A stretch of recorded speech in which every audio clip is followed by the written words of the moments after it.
Para sa bawat Pilipino. Alam ko na buo ang galit ninyo sa akin ngayon. Nauunawaan ko rin kung bakit. Lalo na at malaki ang halagang nakataya. Pero bago kayo humusga, hayaan ninyong ipaliwanag ko ang buong katotohanan. Matagal akong hindi nagsalita dahil may direktang utos sa akin. Huwag nang bumalik ng Pilipinas at manahimik na lamang. Umalis ako noong July 19, 2025 para sa aking medical check-up. Nakaplanong bumalik pagkatapos ng SONA ni Pangulo. Pero habang papauwi na ako, tinawagan ako ni dating Speaker Martin Romualdez at sinabihan, "Stay out of the country. You will be well taken care of as instructed by the President." Noon naniniwala pa ako sa kanila, kaya't hindi ako bumalik. Tumikom ang aking bibig, sumunod ako, pero ang hindi ko alam, ang ibig pala nilang sabihin sa aalagaan ka namin ay gagamitin ako bilang panakipbutas sa kanilang kampanya laban sa korupsyon. Ginawa nila akong poster boy ng kanilang sariling kasinungalingan. Ngayon, hindi na ako mananahimik, ilalabas ko ang lahat ng katotohanan. May resibo, may ebidensya, at may pangalan. Nagsimula ito nung tumawag si Sekmina Pangandaman sa akin nung nagumpisa ang BICAM process last year, 2024. Ang sabi niya, katatapos lang ng meeting nila ni Pangulo at may instructions na mag-insert or magpasok ng 100 billion worth of projects sa BICAM. At sinabi pa ni Sekmina, you can confirm with Yusek Adrian Bersamin dahil magkasama sila sa meeting ni Pangulong BBM noong araw na yon. Tinawagan ko po agad si Yusek Adrian Bersamin at tinanong ko kung may instruction nga ba ang Pangulo na magpasok ng 100 billion during their meeting. Ang sabi niya ay totoo nga po. Right after our conversation, tinawagan ko po si dating Speaker Martin Romualdez at nireport ko ang instructions ng Presidente to insert the 100 billion projects. At sinabi niya sa akin, what the President wants, he gets. After ng ilang araw, nag-set po ng meeting si Sekmina Pangandaman at Yusek Adrian Bersamin sa amin ni dating Speaker Martin Romualdez sa Aguado Building in front of Gate 4 ng Malacanang at nandun din po si Yusek Jojo Cadiz. During the meeting, binigay po ni Yusek Adrian Bersamin ang listahan na worth 100 billion. Tinanong ko po si Yusek Adrian kung saan galing ang listahan. Ang sagot niya, galing kay PBBM mismo at binigay niya ito mula sa brown leather bag. Nung sinabi po ni Yusek Adrian Bersamin yung brown leather bag, naalala ko noong nasa Singapore kami right after the elections of May 2022 sa Hilton Hotel, kami ni dating Speaker Martin and PBBM habang pauwi at pabalik ng Pilipinas, hinabol ng PSG ang brown leather bag at ang sabi ni PBBM, maiwan na lahat, wag lang ang brown leather bag. Kaya naniwala ako na utos talaga ito ng Pangulo. Pagkatapos ng ilang araw, I informed sina dating Speaker Martin Romualdez, Sekmina Pangandaman, Yusek Adrian Bersamin, and Yusek Jojo Cadiz na kung pwede 50 billion lang ang ipasok sa program funds dahil sobra ang DPWH funds versus sa DepEd. In practice, hindi pwede na mas malaki ang budget ng DPWH kaysa edukasyon. And yung balance na 50 billion, ilagay na lang sa unprogram funds for the 2025 budget. Dahil Office of the President din ang nagre-release ng lahat ng unprogram funds.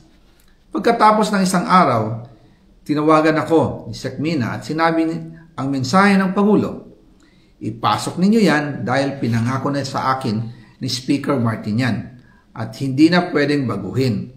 Kumbaga, ang utos ng hari hindi pwedeng mabali. Again, I informed the Speaker and asked clearance about the instructions ng Pangulo. At ang sabi niya, wala tayong magagawa. Kaya po nagtataka ako kung bakit sinasabi ni Pangulo na hindi niya makilala ang budget, samantalang lahat na binawas at dinagdag sa mga ahensya ng gobyerno ay humihingi ng approval sa kanya si Sekmina Pangandaman. Para sa bawat Pilipino, alam ko na buo ang galit ninyo sa akin ngayon. Nauunawaan ko rin kung bakit, lalo na at malaki ang halagang nakataya. Pero bago kayo humusga, hayaan ninyong ipaliwanag ko ang buong katotohanan. Matagal akong hindi nagsalita dahil may direktang utos sa akin. Huwag nang bumalik ng Pilipinas at manahimik na lamang. Umalis ako noong July 19, 2025 para sa aking medical check-up. Nakaplanong bumalik pagkatapos ng SONA ni Pangulo. Pero habang papauwi na ako, tinawagan ako ni dating Speaker Martin Romualdez at sinabihan, "Stay out of the country. You will be well taken care of as instructed by the President." Noon naniniwala pa ako sa kanila, kaya't hindi ako bumalik. Tumikom ang aking bibig, sumunod ako, pero ang hindi ko alam, ang ibig pala nilang sabihin sa aalagaan ka namin ay gagamitin ako bilang panakipbutas sa kanilang kampanya laban sa korupsyon. Ginawa nila akong poster boy ng kanilang sariling kasinungalingan. Ngayon, hindi na ako mananahimik, ilalabas ko ang lahat ng katotohanan. May resibo, may ebidensya, at may pangalan. Nagsimula ito nung tumawag si Sekmina Pangandaman sa akin nung nag-umpisa ang BICAM process last year, 2024. Ang sabi niya, katatapos lang ng meeting nila ni Pangulo at may instructions na mag-insert o magpasok ng 100 billion worth of projects sa BICAM. At sinabi pa ni Sekmina, you can confirm with Yusek Adrian Bersamin dahil magkasama sila sa meeting ni Pangulong BBM noong araw na yon. Tinawagan ko po agad si Yusek Adrian Bersamin at tinanong ko kung may instruction nga ba ang Pangulo na magpasok ng 100 billion during their meeting. Ang sabi niya ay totoo nga po. Right after our conversation, tinawagan ko po si dating Speaker Martin Romualdez at nireport ko ang instructions ng Presidente to insert the 100 billion projects. At sinabi niya sa akin, what the President wants, he gets. After ng ilang araw, nag-set po ng meeting si Sekmina Pangandaman at Yusek Adrian Bersamin sa amin ni dating Speaker Martin Romualdez sa Aguado Building in front of Gate 4 ng Malacanang at nandun din po si Yusek Jojo Cadiz. During the meeting, binigay po ni Yusek Adrian Bersamin ang listahan na worth 100 billion. Tinanong ko po si Yusek Adrian kung saan galing ang listahan. Ang sagot niya, galing kay PBBM mismo at binigay niya ito mula sa brown leather bag. Nung sinabi po ni Yusek Adrian Bersamin yung brown leather bag, naalala ko noong nasa Singapore kami right after the elections of May 2022 sa Hilton Hotel, kami ni dating Speaker Martin and PBBM habang pauwi at pabalik ng Pilipinas, hinabol ng PSG ang brown leather bag at ang sabi ni PBBM, maiwan na lahat, wag lang ang brown leather bag. Kaya naniwala ako na utos talaga ito ng Pangulo. Pagkatapos ng ilang araw, I informed sina dating Speaker Martin Romualdez, Sekmina Pangandaman, Yusek Adrian Bersamin, and Yusek Jojo Cadiz na kung pwede 50 billion lang ang ipasok sa program funds dahil so sobra ang DPWH funds versus sa DepEd. In practice, hindi pwede na mas malaki ang budget ng DPWH kaysa edukasyon. And yung balance na 50 billion, ilagay na lang sa unprogrammed funds for the 2025 budget. Dahil Office of the President din ang nagre-release ng lahat ng unprogrammed funds. Pagkatapos ng isang araw, tinawagan ako ni Sekmina at sinabi ang mensahe ng Pangulo, ipasok ninyo yan dahil pinangako na sa akin ni Speaker Martin yan at hindi na pwedeng baguhin. Kumbaga, ang utos ng hari hindi pwedeng mabali. Again, I informed the Speaker and asked clearance about the instructions ng Pangulo. At ang sabi niya, wala tayong magagawa. Kaya po nagtataka ako kung bakit sinasabi ni Pangulo na hindi niya makilala ang budget, samantalang lahat na binawas at dinagdag sa mga ahensya ng gobyerno ay humihingi ng approval sa kanya si Sekmina Pangandaman. Para sa bawat Pilipino, alam ko na buo ang galit ninyo sa akin ngayon. Nauunawaan ko rin kung bakit, lalo na at malaki ang halagang nakataya. Pero bago kayo humusga, hayaan ninyong ipaliwanag ko ang buong katotohanan. Matagal akong hindi nagsalita dahil may direktang utos sa akin. Huwag nang bumalik ng Pilipinas at manahimik na lamang. Umalis ako noong July 19, 2025 para sa aking medical check-up. Nakaplanong bumalik pagkatapos ng SONA ni Pangulo. Pero habang papauwi na ako, tinawagan ako ni dating Speaker Martin Romualdez at sinabihan, "Stay out of the country. You will be well taken care of as instructed by the President." Noon naniniwala pa ako sa kanila, kaya't hindi ako bumalik. Tumikom ang aking bibig, sumunod ako, pero ang hindi ko alam, ang ibig pala nilang sabihin sa aalagaan ka namin ay gagamitin ako bilang panakipbutas sa kanilang kampanya laban sa korupsyon. Ginawa nila akong poster boy ng kanilang sariling kasinungalingan. Ngayon, hindi na ako mananahimik, ilalabas ko ang lahat ng katotohanan. May resibo, may ebidensya, at may pangalan. Nagsimula ito nung tumawag si Sekmina Pangandaman sa akin nung nag-umpisa ang BICAM process last year, 2024. Ang sabi niya, katatapos lang ng meeting nila ni Pangulo at may instructions na mag-insert or magpasok ng 100 billion worth of projects sa BICAM. At sinabi pa ni Sekmina, you can confirm with Yusek Adrian Bersamin dahil magkasama sila sa meeting ni Pangulong BBM noong araw na yon. Tinawagan ko po agad si Yusek Adrian Bersamin at tinanong ko kung may instruction nga ba ang Pangulo na magpasok ng 100 billion during their meeting. Ang sabi niya ay totoo nga po. Right after our conversation, tinawagan ko po si dating Speaker Martin Romualdez at nireport ko ang instructions ng Presidente to insert the 100 billion projects. At sinabi niya sa akin, what the President wants, he gets. After ng ilang araw, nag-set po ng meeting si Sekmina Pangandaman at Yusek Adrian Bersamin sa amin ni dating Speaker Martin Romualdez sa Aguado Building in front of Gate 4 ng Malacanang at nandun din po si Yusek Jojo Cadiz. During the meeting, binigay po ni Yusek Adrian Bersamin ang listahan na worth 100 billion. Tinanong ko po si Yusek Adrian kung saan galing ang listahan. Ang sagot niya, galing kay PBBM mismo at binigay niya ito mula sa brown leather bag.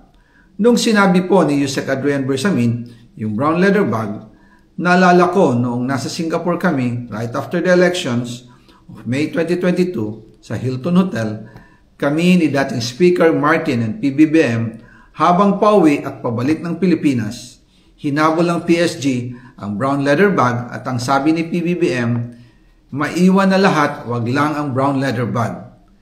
Kaya naniwala ako na utos talaga ito ng Pangulo.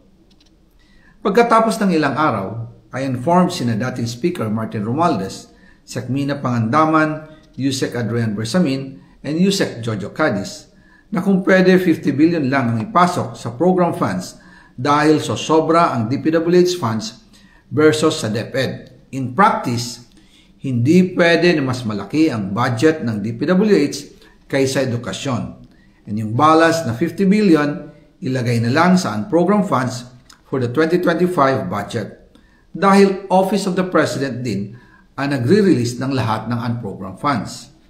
Pagkatapos ng isang araw, tinawagan ako ni Sekmina at sinabi ang mensahe ng Pangulo, ipasok ninyo yan dahil pinangako na sa akin ni Speaker Martin yan at hindi na pwedeng baguhin. Kumbaga, ang utos ng hari hindi pwedeng mabali. Again, I informed the Speaker and asked clearance about the instructions ng Pangulo.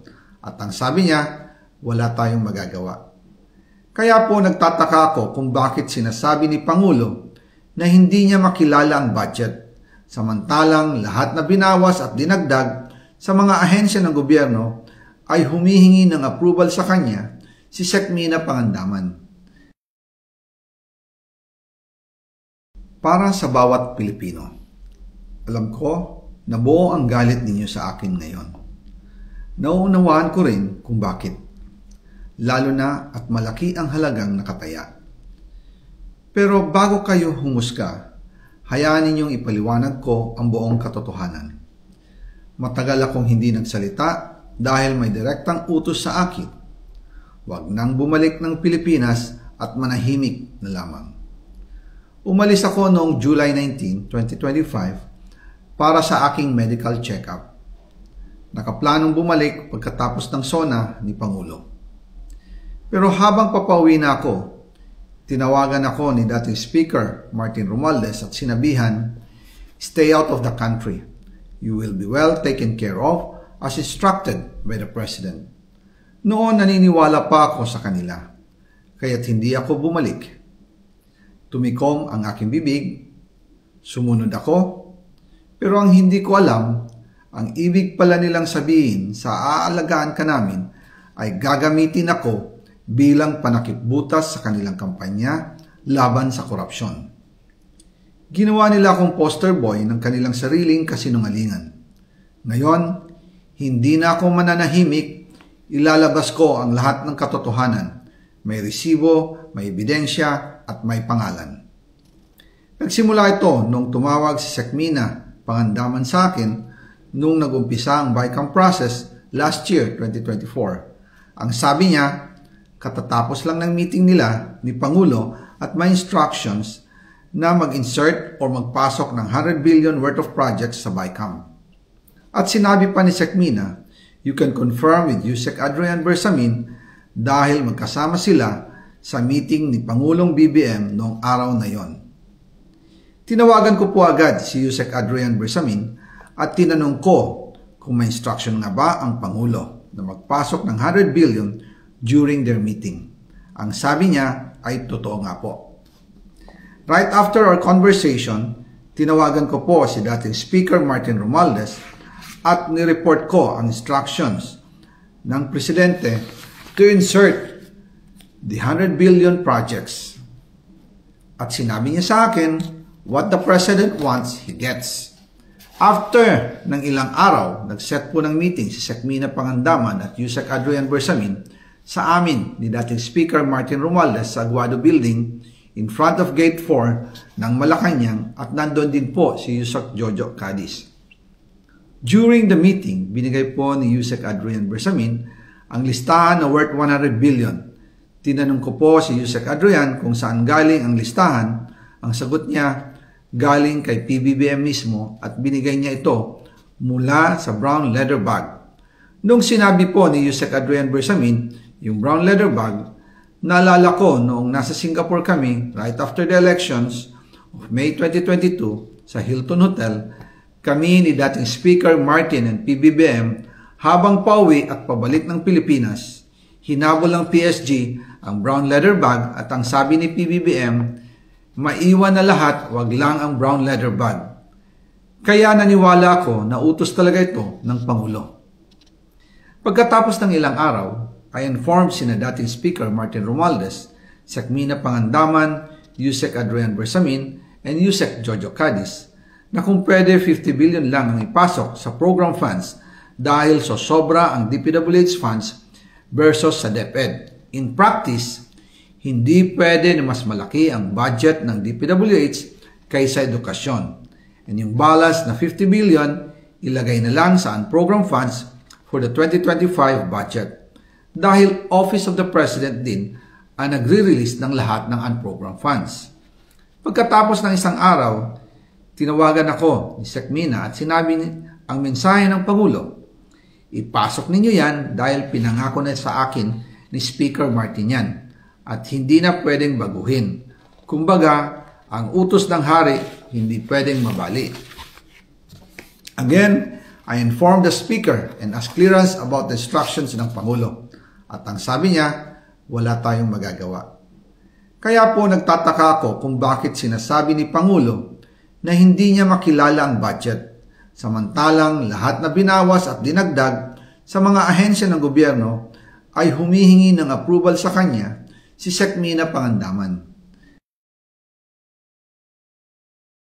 Para sa bawat Pilipino, alam ko na buo ang galit ninyo sa akin ngayon.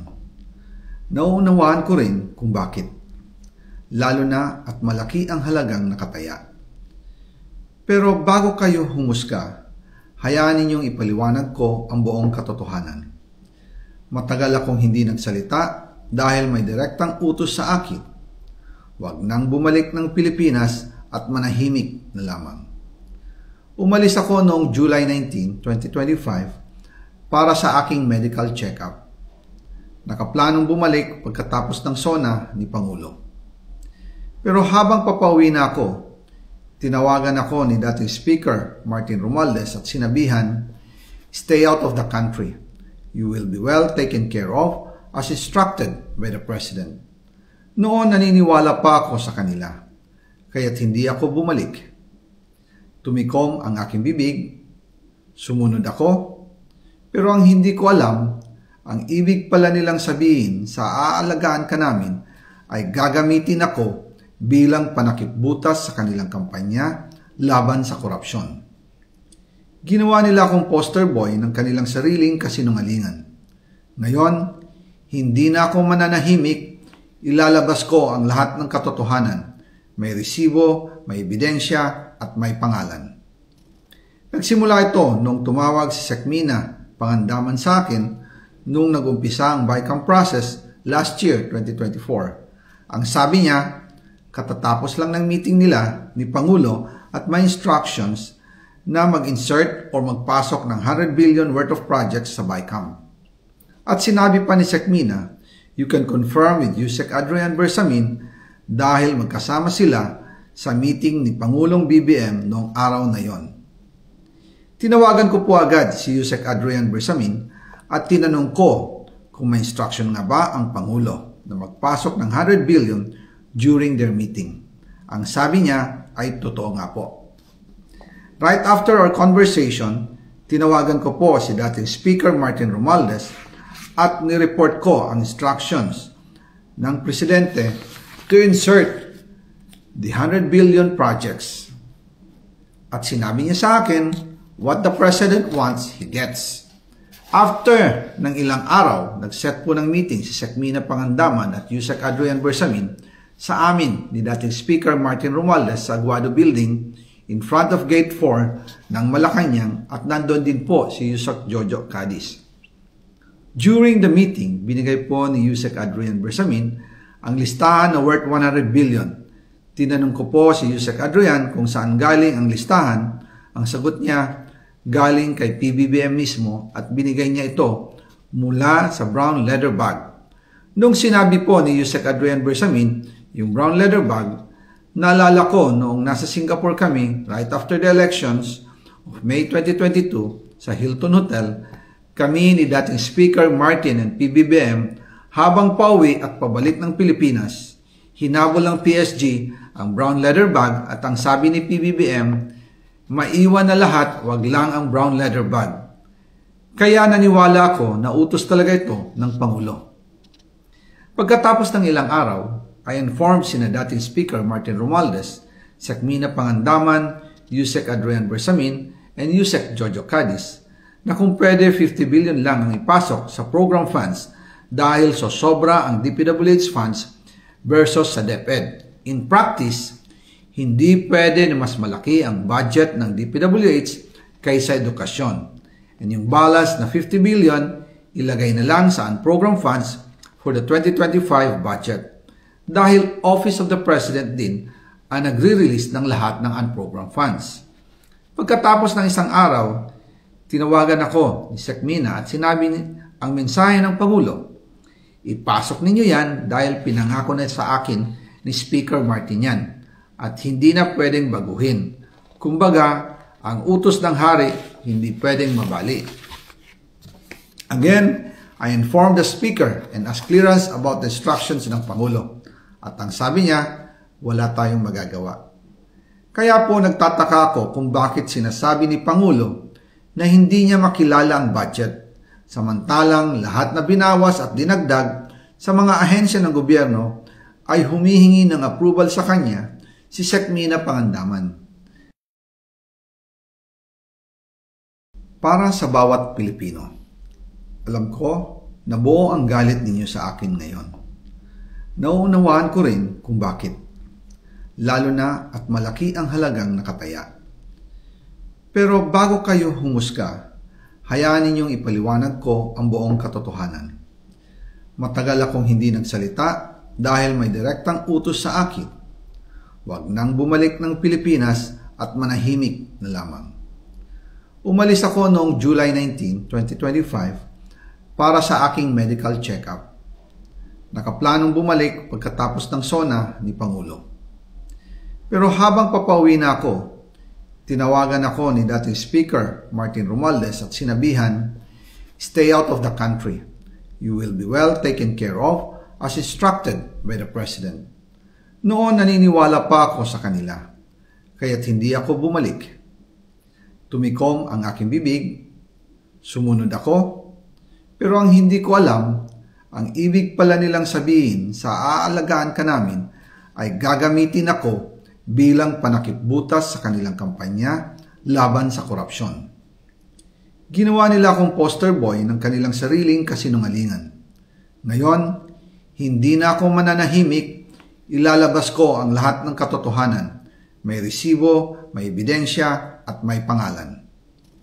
Nagsimula ito nung tumawag si Sekmina Pangandaman sa akin nung nag-umpisa ang BICAM process last year, 2024. Ang sabi niya, katatapos lang ng meeting nila ni Pangulo at may instructions na mag-insert or magpasok ng 100 billion worth of projects sa BICAM. At sinabi pa ni Sekmina, you can confirm with Yusek Adrian Bersamin dahil magkasama sila sa meeting ni Pangulong BBM noong araw na yon. Tinawagan ko po agad si Yusek Adrian Bersamin at tinanong ko kung may instruction nga ba ang Pangulo na magpasok ng 100 billion during their meeting. Ang sabi niya ay totoo nga po. Right after our conversation, tinawagan ko po si dating Speaker Martin Romualdez at nireport ko ang instructions ng Presidente to insert the 100 billion projects. At sinabi niya sa akin, what the President wants, he gets. After ng ilang araw, nag-set po ng meeting si Sekmina Pangandaman at Yusek Adrian Bersamin sa amin ni dating Speaker Martin Romualdez sa Aguado Building in front of Gate 4 ng Malacanang at nandun din po si Yusek Jojo Cadiz. During the meeting, binigay po ni Yusek Adrian Bersamin ang listahan na worth 100 billion. Tinanong ko po si Yusek Adrian kung saan galing ang listahan. Ang sagot niya, galing kay PBBM mismo at binigay niya ito mula sa brown leather bag. Nung sinabi po ni Yusek Adrian Bersamin yung brown leather bag, naalala ko noong nasa Singapore kami right after the elections of May 2022 sa Hilton Hotel, kami ni dating Speaker Martin and PBBM habang pauwi at pabalik ng Pilipinas, hinabol ng PSG ang brown leather bag at ang sabi ni PBBM, maiwan na lahat, wag lang ang brown leather bag. Kaya naniwala ako na utos talaga ito ng Pangulo. Pagkatapos ng ilang araw, I informed sina dating Speaker Martin Romualdez, Sekmina Pangandaman, Yusek Adrian Bersamin, and Yusek Jojo Cadiz na kung pwede 50 billion lang ang ipasok sa program funds dahil sobra ang DPWH funds versus sa DepEd. In practice, hindi pwede na mas malaki ang budget ng DPWH kaysa edukasyon. And yung balance na 50 billion, ilagay na lang sa unprogram funds for the 2025 budget. Dahil Office of the President din ang nagre-release ng lahat ng unprogram funds. Pagkatapos ng isang araw, tinawagan ako ni Sekmina at sinabi ang mensahe ng Pangulo, ipasok ninyo yan dahil pinangako na sa akin ni Speaker Martin yan at hindi na pwedeng baguhin. Kumbaga, ang utos ng hari hindi pwedeng mabali. Again, I informed the Speaker and asked clearance about the instructions ng Pangulo. At ang sabi niya, wala tayong magagawa. Kaya po nagtataka ako kung bakit sinasabi ni Pangulo na hindi niya makilala ang budget, samantalang lahat na binawas at dinagdag sa mga ahensya ng gobyerno ay humihingi ng approval sa kanya si Sekmina Pangandaman.